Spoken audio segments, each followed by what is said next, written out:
Tata Motors, Maruti Suzuki और Mahindra and Mahindra ने भी अपनी कई आइकॉनिक कार्स में प्यूजो के इंजन्स का यूज किया था। जरा इन गाड़ियों को देखिए, Tata state, Tata Sumo, Mahindra MM540 DP, Mahindra Bolero GLX और मारुति जेन डीजल। इन सभी गाड़ियों में एक चीज कॉमन थी, इन सब में प्यूजो का ही दिल धड़कता था। आज इंडिया में कई लोग प्यूजो का नाम शायद कम सुनते हों, लेकिन इसकी प्रेजेंस इंडिया में आज से नहीं बल्कि बहुत पहले से रही है। यानी इंजन तो हमने प्यूजो के खूब यूज किए, लेकिन क्या आपको पता है कि एक समय प्यूजो की मोपेड और कार भी इंडिया में लॉन्च हुई थी। आपके सामने जो कार दिखाई दे रही है, यह है प्यूजो 309। इसे पाल प्यूजो जॉइंट वेंचर ने इंडिया में ईयर 1995 के आसपास लॉन्च किया था। पाल का मतलब है प्रीमियर ऑटोमोबाइल्स लिमिटेड। इस कार के कौन कौन से मॉडल्स इंडिया में लॉन्च हुए थे, इस पर मैंने एक डिटेल्ड वीडियो पहले से ही चैनल पर अपलोड किया हुआ है। अगर आप चाहें तो प्यूजो 309 का पूरा वीडियो हमारे चैनल पर जाकर देख सकते हैं। लेकिन आप में से कितने लोगों को पता है कि प्यूजो 309 से पहले प्यूजो की एक मोपेड भी इंडिया में लॉन्च हुई थी। नमस्कार दोस्तों, आपका हमारे चैनल पर बहुत बहुत स्वागत है। आज के इस वीडियो में मैं आपसे प्यूजो की उसी मोपेड के बारे में बात करने जा रहा हूँ। अगर मोटराइज टू व्हीलर्स की बात करें तो 60s और 70s का दौर मोपेड्स का था। यहाँ तक कि लेट 80s तक भी मोपेड्स इंडियन रोड्स की शान बनी रही। हालांकि इस बीच कुछ मोटराइज्ड बाइसिकल्स भी लॉन्च हुई, लेकिन वे ज़्यादा सफल हो नहीं पाई, क्योंकि जो राइडिंग फील मोपेड्स में मिलती थी वो फील मोटराइज्ड बाइसिकल्स में नहीं मिल पाती थी। 1960 के डेकेड में सुवेगा मोपेड्स का नाम काफ़ी पॉपुलर हुआ करता था। इसके बाद लूना, हीरो मैजेस्टिक और विक्टोरिया विकी जैसी कई आइकॉनिक मोपेड्स इंडिया में आईं और मोपेड मार्केट में छा गईं। उस समय की ज़्यादातर मोपेड्स, इवन स्कूटर्स भी फॉरेन कंपनीज के साथ मिलकर ही लॉन्च किए गए थे। लूना पियाजो चाओ पर बेस्ड थी, वहीं सुवेगा मोपेड्स मोटो बेकन मोबिलेट पर बेस्ड थी। अब जरा इस मोपेड को देखिए, यह है प्यूजो स्पोर्टिव। एक जानकारी और शेयर कर दूं आपके साथ, मोपेड दरअसल एक पोर्टमेंटो है जो मोटर के एमओ और पैडल के पीईडी से मिलकर बना हुआ है। यानी मोपेड का मतलब हुआ ऐसी बाइक या ऐसा टू व्हीलर जिसे मोटर और पैडल दोनों से चलाया जा सके। प्यूजो स्पोर्टिव की मैन्युफैक्चरिंग कर्नाटक के तुमकुर में होती थी। इस प्लांट का इनॉग्रेशन इंडिया के तत्कालीन राष्ट्रपति ज्ञानी जैल सिंह जी ने किया था।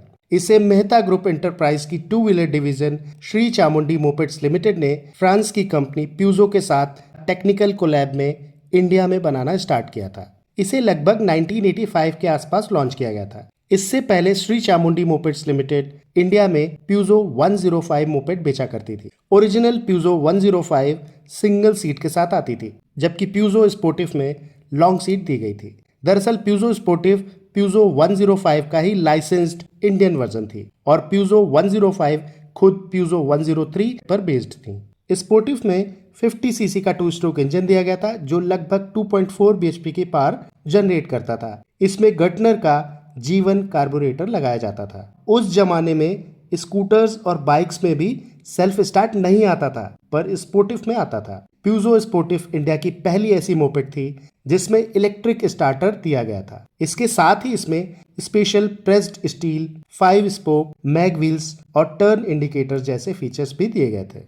उस समय के हिसाब से ये काफी एडवांस्ड मोपेड थी। दरअसल उस दौर में किसी मोपेड में सेल्फ स्टार्ट के साथ साथ ऐसे यूनिक फीचर्स होना अपने आप में समय से काफी आगे की बात थी।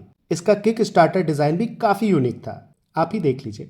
उस समय फ्यूल गेज जैसे फीचर्स आमतौर पर महंगी गाड़ियों में ही आते थे और ज्यादातर नहीं ही आते थे। इस मोपेड में फ्यूल गेज तो नहीं था, लेकिन फिर भी आप आसानी से पता लगा सकते थे कि टैंक में कितना पेट्रोल है। जब आप इसके फ्रंट माउंटेड फ्यूल टैंक का कवर ओपन करते थे तो अंदर एक ट्रांसपेरेंट ट्यूब लगी होती थी जिसके साइड में मार्किंग होती थी। उस ट्यूब में पेट्रोल का लेवल देखकर आप अंदाजा लगा सकते थे कि टैंक में कितना फ्यूल बचा हुआ है। इसका हैंडल भी एडजस्टेबल था, यानी आप अपने शोल्डर विड्थ के हिसाब से हैंडल को एडजस्ट कर सकते थे। सबसे खास बात यह थी कि अगर आप चाहें तो इस मोपेड के पेडल्स को निकाल भी सकते थे। ऐसा इसलिए पॉसिबल होता था क्योंकि ये मोपेड सेल्फ स्टार्टर के साथ आती थी। हल्की, तेज और अपने समय के हिसाब से काफी मॉडर्न डिजाइन वाली ये एक बेहद खूबसूरत मोपेड थी। लेकिन अफसोस की बात यह है कि उस समय लोग इसकी एडवांस टेक्नोलॉजी को पूरी तरह समझ नहीं पाए। दूसरी सबसे बड़ी वजह यह थी कि उस समय 100 सीसी मोटरसाइकिल्स का ट्रेंड तेजी से बढ़ रहा था। हालांकि प्यूजो स्पोर्टिव